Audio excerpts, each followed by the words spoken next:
Janet Kurtz, Editor-in-Chief of Nfocus. And I'm Madeline Bradford, the Associate Editor of Nfocus.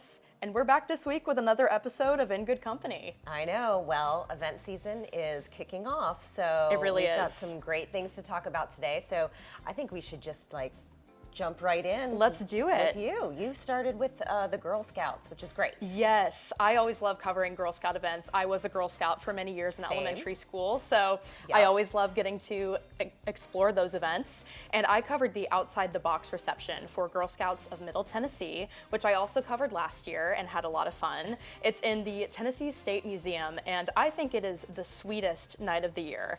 It's a prelude to the Girl Scouts luncheon that, of course, occurs in the fall, and at the reception there are several Girl Scout cookie inspired creations from local restaurants and bakeries and breweries and wineries. Fun. It's just this amazing way to walk around the room and sample things, and I think that every year pure creativity is on display. I love seeing what these bakeries and restaurants come up with, but this year was no different. It was really amazing.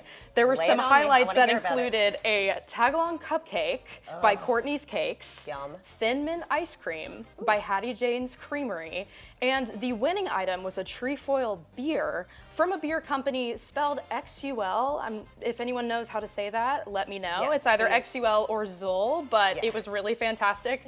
Definitely a crowd favorite. Love that. And there was just some electric energy circulating throughout the room as people were sampling different things and also voting on their favorites.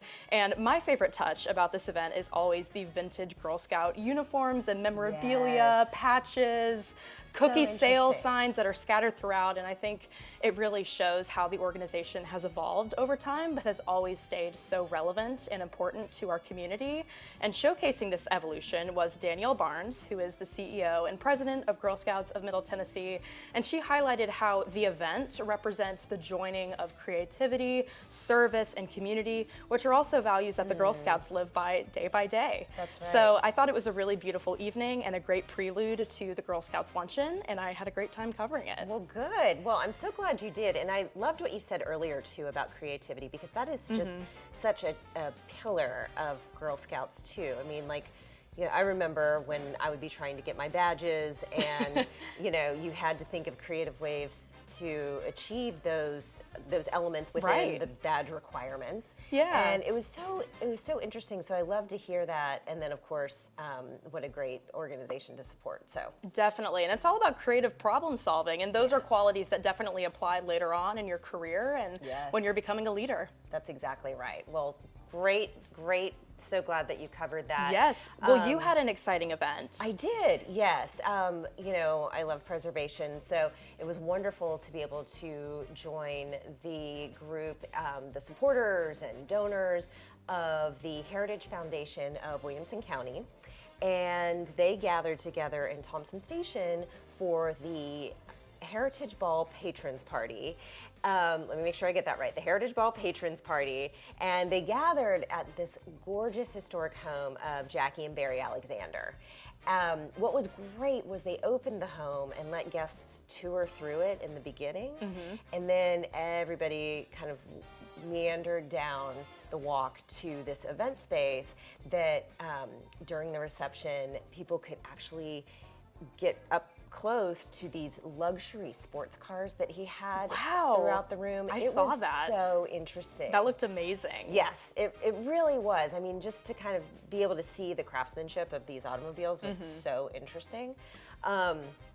So that was really fun. There was a delicious buffet. There were things like pecan-crusted chicken tenders and other lovely nibbles, so that was great. But what really struck me was how much people were truly there for the mission of preservation. And that was wonderful to see everybody coming together. And the quote that really kind of brought it home for me was by Tyler Borders. He and his wife Meg are the co-chairs this year for the ball. And he said, he really asked the crowd to be thinking, what do you want Williamson County to look like in 50 years? What do you want to leave your children? What do you want to leave your grandchildren? And what do you want them to inherit? And really, when you're looking at the amount of preservation work that the Heritage Foundation has done, they'll be the first to tell you they're not against development, but they are for development in the right ways that help preserve these green spaces and historic sites. Definitely. So I just thought that was really remarkable. I love that. And preserving the character of places like Franklin is so important. And I always look to the Franklin Theater, which of course the Heritage Yes. Foundation preserves. And a lot of people see that as the pinnacle of downtown. And it really is a grounding establishment. That's exactly right. That is so true. And in that vein of exciting news, the Heritage Ball itself raises funds so that the Heritage Foundation can preserve these wonderful places. That's right. So an announcement was made by President and CEO Barry Beasley on that evening that a transformative gift that has an endowment component has been gifted to the Heritage Foundation of Williamson County. Wow. And that others will be invited to give to that endowment as well, but it's so that the legendary Heritage Ball can continue, and so that as costs rise, they can continue to operate this wonderful organization, and those funds help support that. So, Well, that's amazing and Yeah. very big news. Yes. So thanks for bringing that to our audience. huge news, yes. So we're very excited about that. Congratulations to the Heritage Foundation. Well, we have another week of a home tour. Yes, we do. So tell us a little bit about this one. These have been wildly popular. Guests have really had a great time. I will say about this that this is the home of Marjorie Feltus Hawkins and David Hawkins. Now, I've been there at least 9 times. I missed one, and this year was the 10th, but Okay. every year Marjorie hosts the Women Who Wine Luncheon that benefits the Nashville Wine Auction. Oh, yes. I've been there for at least 9 of them, and it's so much fun. But you actually got to tour through the home with her. That's right. And their home is really designed for entertaining with the flow and plenty of gathering spaces. So I'm excited for our audience to get to take a look now.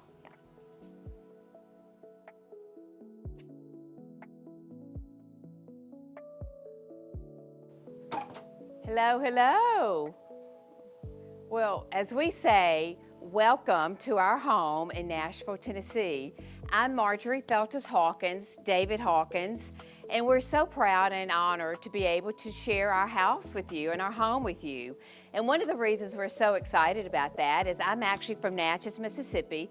David's, of course, from Nashville, Tennessee. So we are literally the bookends of the Natchez Trace. So with that, when we built our home, it started in 95, 96, and we moved in right at 2000. We actually copied a lot of our house in Natchez, Mississippi. I grew up in a historic home dated 1790, and it's called Linden Bed and Breakfast. So with that, we wanted to bring some of the inspiration up here, and David and I had more fun actually learning and visiting all these other homes in Natchez, Mississippi, and getting a lot of inspirations, mainly because David's an architect, I'm an interior designer, and so we have a company up here called FH Design, and we also have a bed and breakfast in Natchez, Mississippi. So now we have combined the two, and we're proud to share it with y'all, and especially if you love history and architecture, that's the route that we're going to go today. We took different elements that we found in homes in Natchez and also these other homes and incorporated them here. And one of the big pieces is that we picked up the front door. This is a copy of the front door that's on Linden, Marjorie's home. It was said to be inspiration for the front door of Tara, which was Scarlett's home in the movie Gone with the Wind.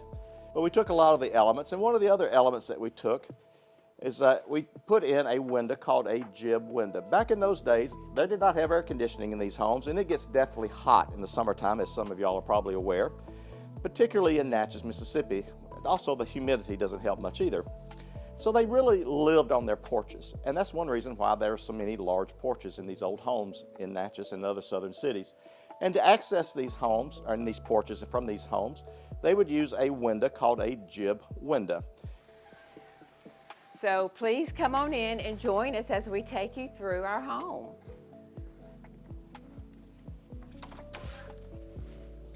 So as you notice, we have a little door right here with the windows over it. It's great for circulation as well as ventilation. So a lot of times if we have parties, we love to entertain, this is what we'll do. We'll put a bar on the front porch and one on the back, and we'll open up this window and the door.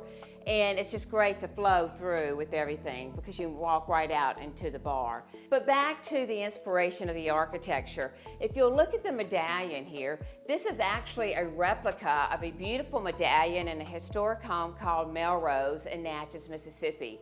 So everything has a story in here, and we love telling stories because we design a lot of hospitality projects and a lot of clubs, and with that comes a story. You're going to notice that a lot of our carvings and a lot of our molding, crown molding, and even the archways, they were all copied from homes in Natchez, Mississippi, and we had a wonderful woodworking gentleman and his company working with us, and I begged him. We were doing a commercial project, their headquarters, and I said, please do our house, because he was just so perfect. So he actually cut his own knives and he matched the moldings that we wanted.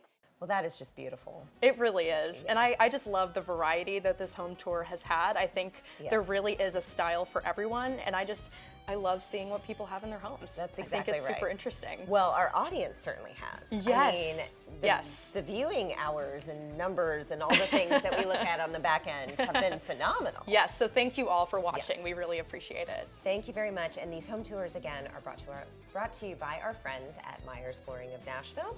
So we thank them very much for their continued support and helping bring these stories to life. So we're very excited about that. Well, that's our show for the week. That's our show for the week, I know. So we hope you liked it. Be sure to tune in next week when we cover the Broadway Brunch Patrons Party, the Rocket Town Patrons Party, the 2026 Spirits of Summer for the Nashville Symphony, and Broadway Brunch.